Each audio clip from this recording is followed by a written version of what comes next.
Oh, the horror stories begot by PayPal. Life-threatening? Ask around and it's a solid yes. That's why today you will become a pro PayPal user after this video, because you will never have your account locked for 180 days, without a reason. Ew, that's cruel, and you will not pay anybody anything for the convenience of learning this info. For those of you yet to open accounts, and those who are sailing through on PayPal just fine, it's Christmas y'all. As for the rest who have seen the real wolf of fintech, sit tight and relearn. You could use their sheep clothing as a house mat after all, you know.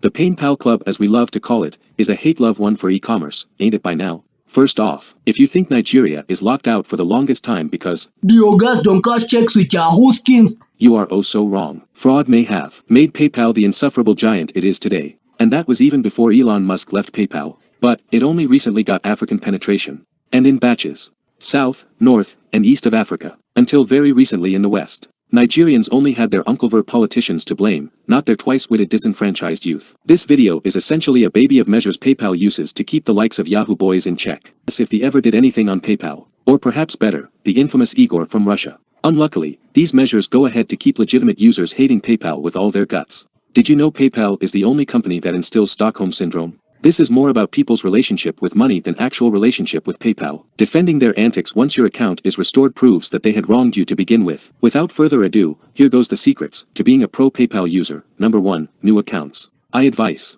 everyone to acquire 2 accounts, both business and personal. The business account is a personal account that has been upgraded to enable it conduct business or receive business payments. Everyone dabbles in e-commerce, let's be honest here. Be it full-time, part-time, or one-off situations. The funds of this pursuit you shall receive them where?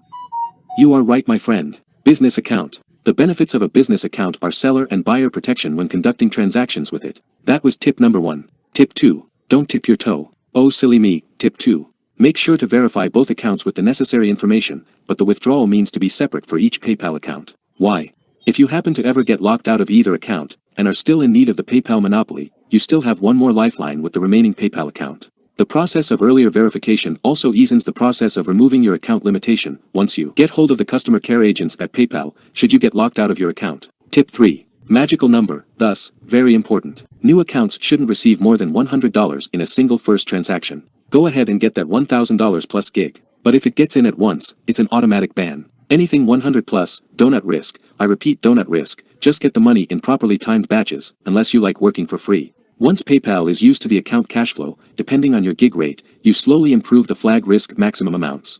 And also there is a monthly and daily amount limits as far as receiving is concerned. Don't exceed that. You know, the funny thing with PayPal, they never reveal the limit you can receive, but the amount you can send out, the limit is all on their website. Tip number 4. Your PayPal is not a bank account. You might say, but Mr. Everyday Monies, my Zambia Korean Indo-Chile currency is deteriorating. I might be a billionaire tomorrow. Let me tell you, by tomorrow what will happen is they might close shop and you're gone from a lucky currency. Chad to Lakillionaire. Or just banned for 180 days. Then PayPal closes shop. Oops. Or just banned for 180 days. Then your economy improves. Then PayPal closes shop. Ah. Or just banned for 180 days. Then, you get my drift, don't you? I knew you were a smart fellow. Withdraw immediately you receive. Of course, accept the money on hold. That applies to digital sellers. If you're a physical goods person, leave some amount behind for refunds. You received $10,000. Leave behind $1,000. You received $1,000. Leave behind $100. On to number 5. No VPNs when setting up PayPal or using PayPal. Unless you are out of country and need to access PayPal. What you do in this out-of-country case is use a secure non-free VPN to set up a spoof IP address that represent your home country. The key thing being, that IP is of the country where you registered your PayPal in. Otherwise, anything other than those mentioned, the system will either assume you are a bad actor if you register with details that belongs to a country different than your IP, or a bad actor has gotten hold of your account in a different location, and it needs to be frozen to prevent fraud execution. Do not attempt. Is it attend? Become I feel like someone sits down through that whole process. Now, but there's an easy way. They have a traveler profile that you can create in your account, which will shield you from triggering the system once it notices you changed IP and geolocation. Go ahead and find that button on your settings section. The number of the beast, wait. This is not 666. Number 6. Be aware of common scams. They are quite a number out there, and most of them end up in people having their account getting permanent limitation. And, this is a double-edged sword. It is bad enough losing your account, but it's the worst, when you lose both your account and your money to a scammer. If you want a video on this, the scams on PayPal, of course you should comment to let me know. Number 7. Another magical number. If the inevitable happens and you get the dreaded 180 days ban, no matter your country of residence, it doesn't always have to be a 6-month wait. Mailing PayPal is useless for non-EU, non-UK, non-USA residents. Skip their contact info on their page if it fails on 3 attempts and go to a website called Pissed Customer. There's a toll-free number that connects once you get past the screening robot. If the robot hangs up on you, go to the Better Business Bureau and start filling a complaint with them. They 100% escalate, and in a week or less there will be an exchange between you and a PayPal agent, with BBB as the mediator. All happens at a private chat room on the BBB network until a solution comes forth. Number 8. Don't be the scammer. I just had to get that out of the way. Get out. Stop.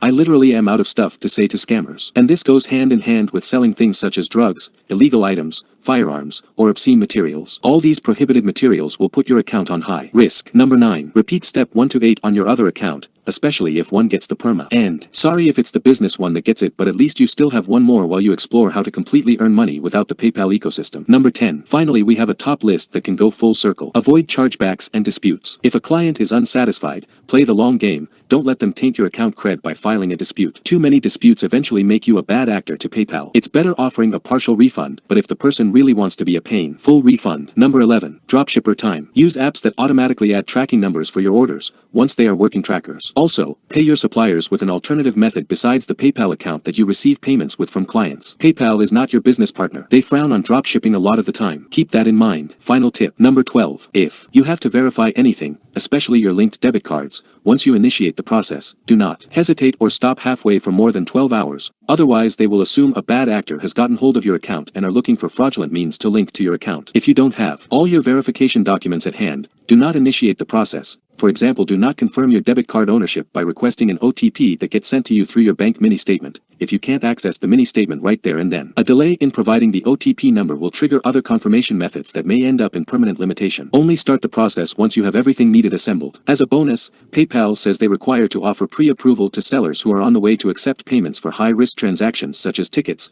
non-profit donations, and high-value items like jewels. Oh, donations, people who stream and receive donations. PayPal will keep your money, like that. No explanation. You don't want that happening, do you? When in doubt, get approval before selling these items to avoid a hold being put on your account when you don't expect it. There you go. I'm trying to save you from parting ways with your hard-earned money, as sometimes people lose it forever to PayPal, without a trace. Call it gone in 60 seconds, 6 months. Man, it's really shaping up to be the number of the beast after all. This will also save you the waiting time once this message hits your PayPal homepage. Save you from the torture of talking to yourself in any of their social media DMs. Trust me, talking to bots while none the wiser is talking to yourself. Everyday Money wants you to be smart with your finances. Till next time.